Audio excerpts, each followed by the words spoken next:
Assalamualaikum warahmatullahi wabarakatuh. Salam guru penggerak.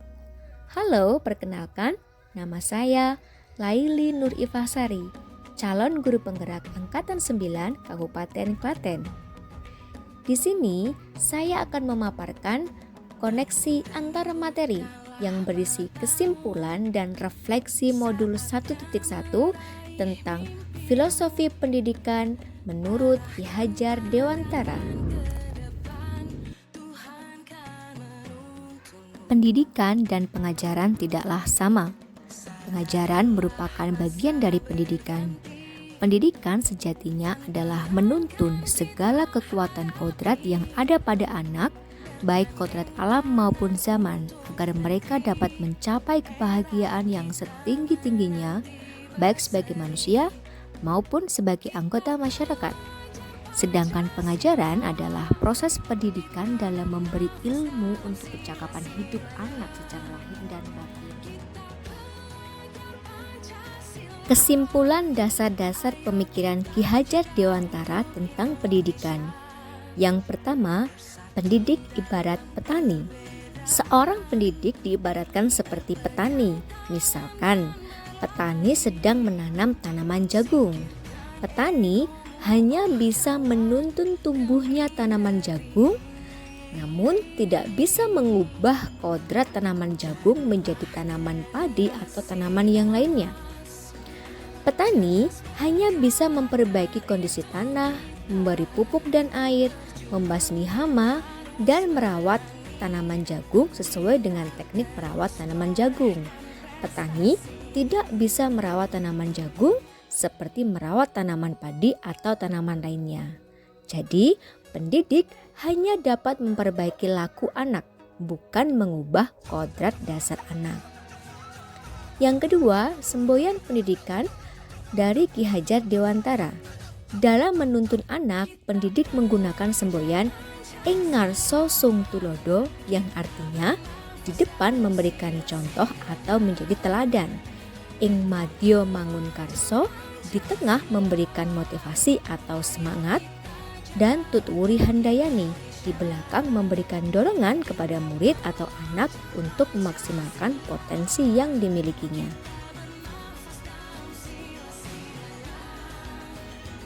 Yang ketiga, pendidikan bukan tabula rasa. Menurut konvergensi teori, anak bukan kertas kosong yang bisa digambar sesuai dengan keinginan orang dewasa atau pendidik.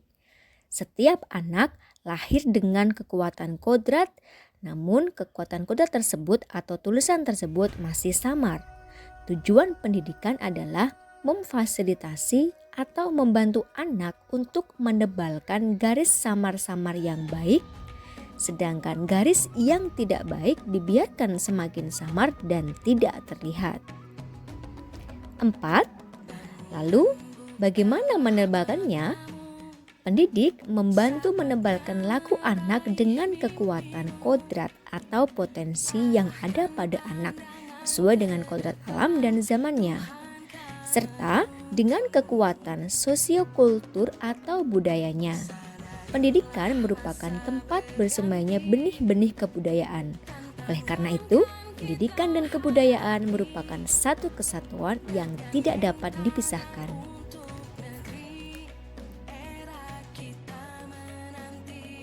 5. Pendidikan yang berpihak pada murid atau students oriented. Anak harus memiliki kemerdekaan dalam belajar. Manusia yang merdeka adalah manusia yang hidupnya bersandar pada kekuatan kodrat atau potensinya sendiri, secara lahir maupun batin, bukan bersandar pada kekuatan orang lain. Murid memiliki kebebasan berekspresi, berkreasi, berkarya, mengungkapkan pendapat, dan mengeksplor potensi yang dimilikinya.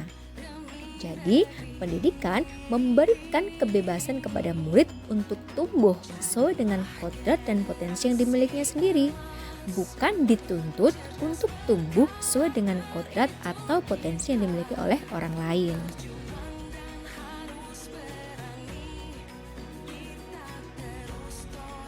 6. Pendidikan budi pekerti. Tujuan pendidikan bukan hanya mempersiapkan generasi yang kompeten dan berdaya saing tinggi dalam memperoleh pekerjaan sesuai dengan potensi yang dimilikinya. Namun, murid harus dibekali dengan nilai-nilai budi pekerti yang luhur. Menurut Ki Hajar Dewantara, budi pekerti atau watak atau karakter merupakan perpaduan antara gerak pikiran, perasaan, dan kehendak atau kemauan sehingga menimbulkan tenaga. Budi pekerti juga dapat diartikan sebagai perpaduan antara cipta atau kognitif, karsa atau afektif sehingga menciptakan karya atau psikomotor. Lebih lanjut, Ki Hajar Dewantara menjelaskan bahwa keluarga menjadi tempat yang utama dan paling baik untuk melatih pendidikan sosial, karakter, dan budi pekerti bagi seorang anak atau untuk membentuk watak individual.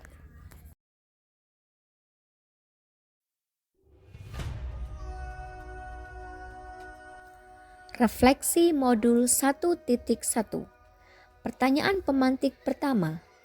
Apa yang Anda percaya tentang murid dan pembelajaran di kelas sebelum Anda mempelajari modul 1.1?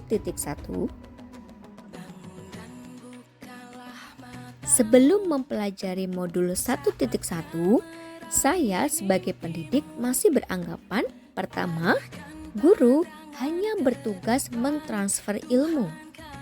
Yang kedua, pembelajaran yang saya lakukan masih berpihak pada guru atau teacher centered. Yang ketiga, pembelajaran tanpa adanya kesepakatan kelas dengan murid. Saya cenderung tidak pernah mengajak murid diskusi untuk membuat kesepakatan kelas. Namun, saya cenderung menuntut murid untuk mengikuti peraturan yang saya buat. 4. Murid dapat kita bentuk seperti keinginan kita sendiri. Dan sebagai guru bahasa Inggris, saya masih cenderung menuntut semua murid untuk bisa menguasai bahasa Inggris. Padahal, tidak semua anak memiliki potensi yang sama di bidang bahasa Inggris. Setiap anak lahir dengan kodrat dan potensinya masing-masing. Yang kelima, saya masih menggunakan parameter keberhasilan pembelajaran hanya pada aspek kognitif atau nilai. Sehingga saya sering mengeluh jika ada murid yang tidak tuntas KKM. Yang ketujuh, target pembelajaran masih mengacu pada ketuntasan penyampaian materi sesuai dengan silabus. 8. Belum memfasilitasi murid belajar sesuai dengan lingkungan atau sosial budayanya dan teknologi sesuai zamannya. Dan yang kesembilan, jarang melakukan refleksi pembelajaran.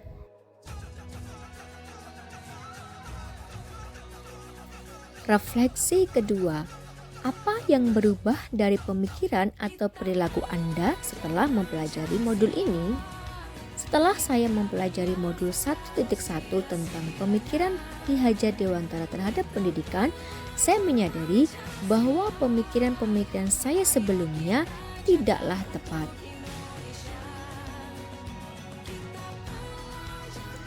Setelah mempelajari modul 1.1, saya menyadari bahwa guru selain transfer ilmu juga harus memberi teladan agar anak memiliki budi pekerti yang baik. 2. Murid adalah subjek baik dalam pembelajaran atau student centered yang memiliki kebebasan dalam berekspresi, berkreasi, berpendapat, berkarya, dan mengeksplor potensinya. 3. Anak memiliki kodrat atau kekuatan masing-masing dan tidak semua potensinya harus ada pada bidang bahasa Inggris. Pendidikan harus memerdekakan murid sesuai dengan kekuatan atau potensi yang dimilikinya.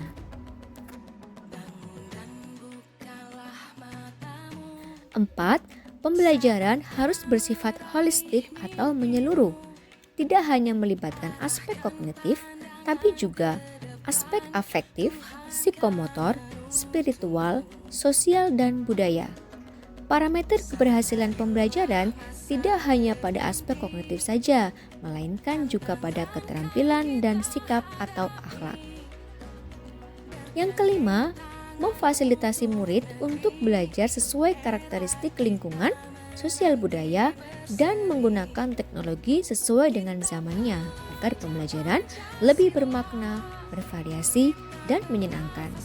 Dan yang keenam, melakukan refleksi pembelajaran bersama murid untuk menguatkan materi yang sudah dipelajari oleh murid.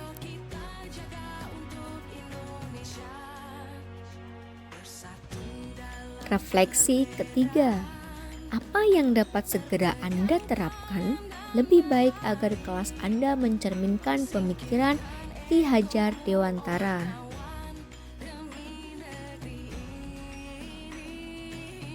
Yang akan segera saya lakukan atau terapkan setelah mempelajari modul 1.1 antara lain, pertama, pra-mengajar. Guru melaksanakan tes diagnostik dan psikodiagnostik untuk menggali potensi anak.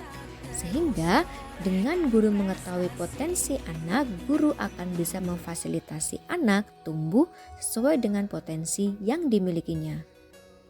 2. Kesepakatan kelas. Guru bersama murid membuat kesepakatan atau keyakinan kelas sebelum memulai pembelajaran untuk menciptakan budaya positif dalam pembelajaran. Yang ketiga, student centered. Menerapkan pembelajaran yang interaktif, kolaboratif, menyenangkan, dan berpihak pada murid. Bisa berbentuk diskusi, presentasi, kolaborasi, menciptakan karya sesuai kreativitasnya, dan lain-lain.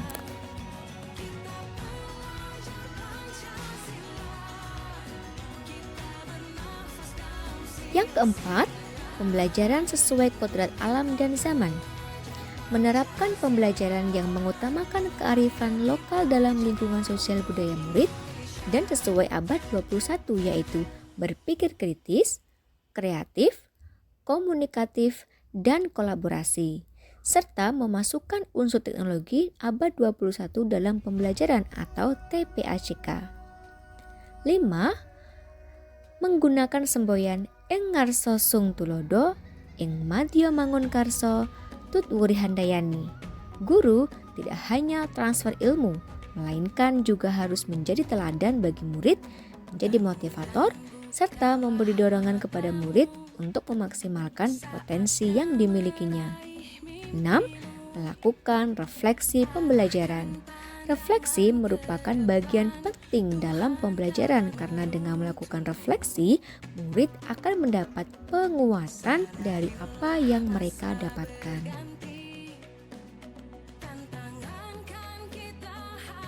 Sekian dan terima kasih. Semoga kesimpulan dan refleksi yang saya paparkan dapat bermanfaat bagi Bapak Ibu guru penggerak pendidikan. Salam tergerak, bergerak, dan menggerakkan. Salam guru penggerak.